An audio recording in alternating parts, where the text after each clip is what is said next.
Let me start with a sentence that will make at least one sales manager out there very uncomfortable. Customers don't leave because you're expensive. That's just never been the case. They leave because they don't know what's about to happen to them. And quite honestly, you would too. If you've been in this business for longer than about 6 weeks, you've already found this to be completely emphatically true. Welcome back to AutoKnerd. My name is Andrew Sardone. I've been in this business for 25-ish years. My job is to help all of you understand how cars are actually sold and how to build more profit so you can have a more financially prosperous life. This is one of my life goals because how we sell cars is fundamentally broken from the ground up. Why? Because the process was built in 1931 and it's still being taught the same way even today. I'm here to break that mold for you. And today's episode is called Predictability Beats Price Every Single Time. So let's dive in. For about the next 30 minutes or so, I want you to forget about discounts, rebates, the sharpening of any pencil, because if price was really the problem, the cheapest deal would win every single time. And the simple fact of the matter is that they don't. You know this, and I know this. Today we're talking about why. No opinions, no vibes, the actual psychology and data behind this principle. And we're also going to talk about real dealership behaviors you can fix starting right now. Let me paint a scene that you've probably lived 100 times over. 2 dealerships, same car, same trim, same color. Everything's the same on these things. One store is cheaper by $500. Which one loses the deal? 9 times out of 10, it's actually going to be the cheaper store. So why is this? What is this phenomenon all about? Well, it's because the cheaper store usually sounds like this. Yeah, it should be pretty quick to get this deal done. I have to check with finance and see what they say first. Wait, hold on. Let me check on that. Whoa, hang tight. Hold on. We will eventually get around to getting you the answer. But the more expensive store has a little bit of a different cadence. Confidence is kind of their message here. Here's exactly how that item works. Here's what happens next. This step usually takes about 25 minutes or so to get done. If anything changes, I'll update you before you even wonder what is going on. You see, one of these feels calm and the other one feels like chaos dressed up in a polo shirt. Customers don't shop for the lowest number. They shop for the least amount of uncertainty. And when uncertainty shows up, price becomes the weapon they use to regain control. Customers don't shop for the lowest number. They actually shop for the least amount of uncertainty. And when uncertainty shows up, price becomes their weapon of choice. It helps them regain control in uncertain situations. Price objections, all they are is actually the customer just seeking control back. Let's talk psychology. I promise I will keep this human.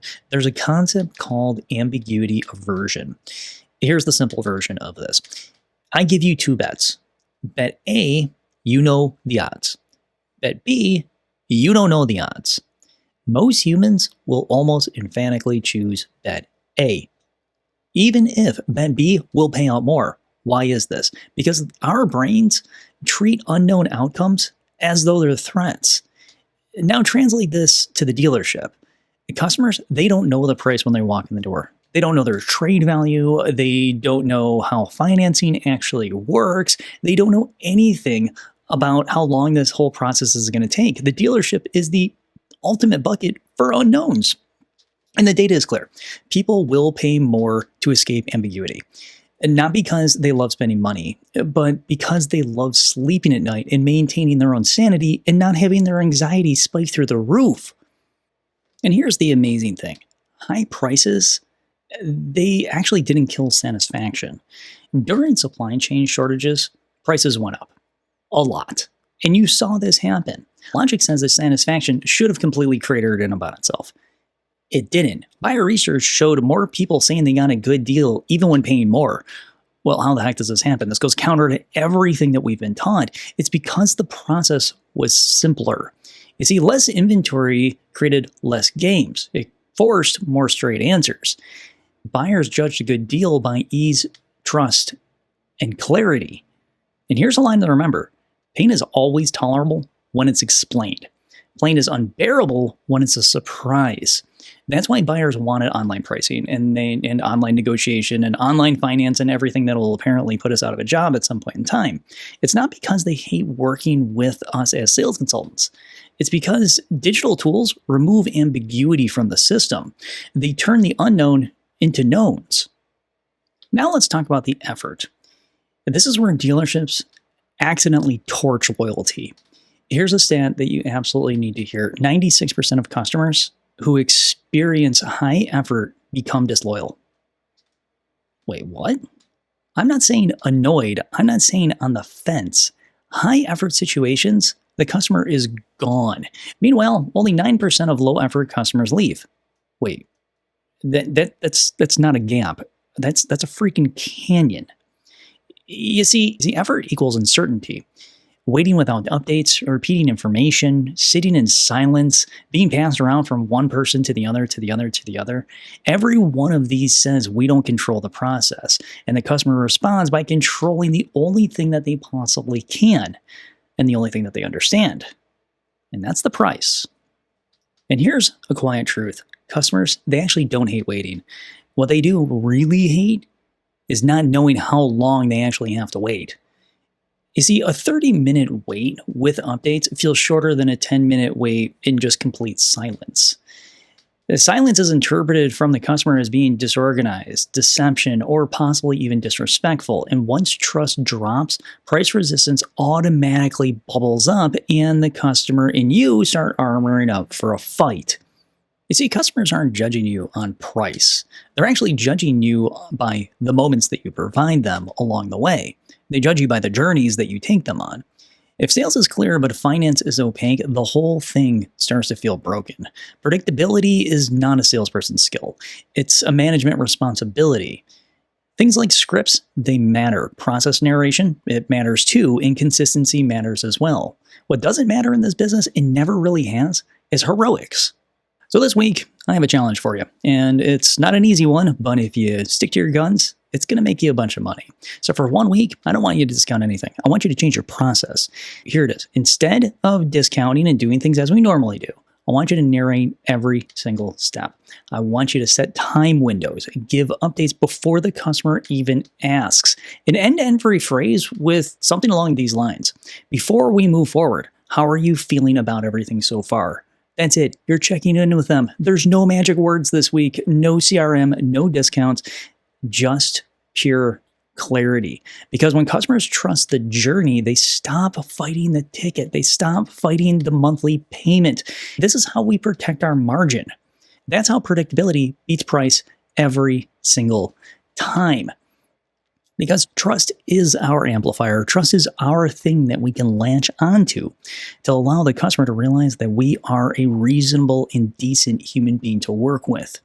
Remember, our reputation is that thing that we can use as a launching pad. When customers come in and they hate us for just simply being car sales consultants, I used to love that because it gave me the upper hand right then and there to start to break down their brick wall and let them know, hey, I'm a good person and I am here to partner with you and here to help you. This process shouldn't be about creating all sorts of crazy excitement. The customer's coming into your dealership to buy a car. They are right there standing in front of you simply asking for help. And our process that was designed in the 1930s that we're still using today gives us this inability to sell the customer based off emotion.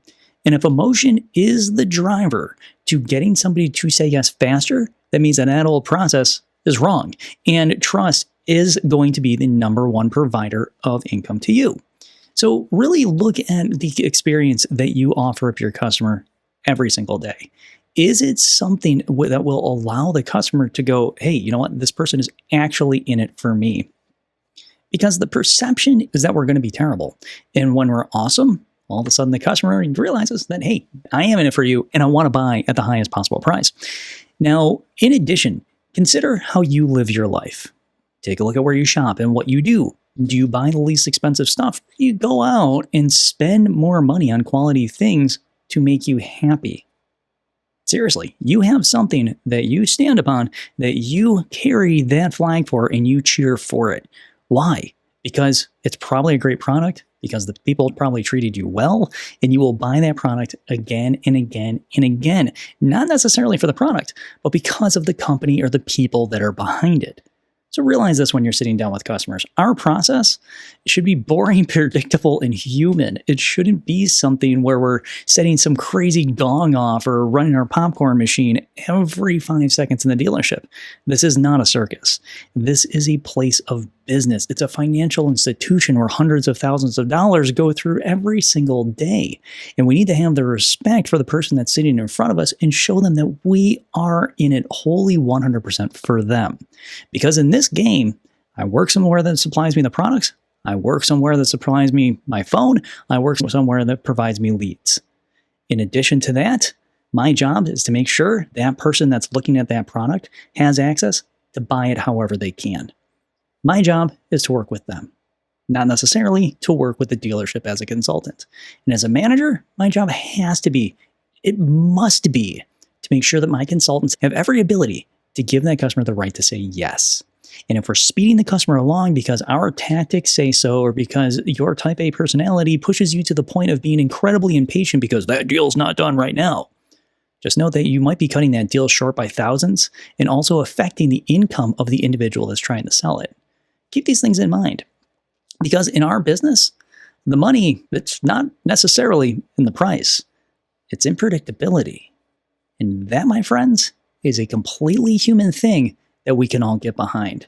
My name's Andrew from AutoKnerd. If you could, please click that like and subscribe button. If you're on the audio podcast, just subscribe to it. I got new episodes that come out every week. So go out there, sell with your heart, with kindness, with caring. And next thing you know, you're going to have a customer that's going to buy from you at a much higher price than average, give you a great survey, and in the end, they'll be back in a couple years and buy another one, maybe with some friends in tow. I'll talk to you later.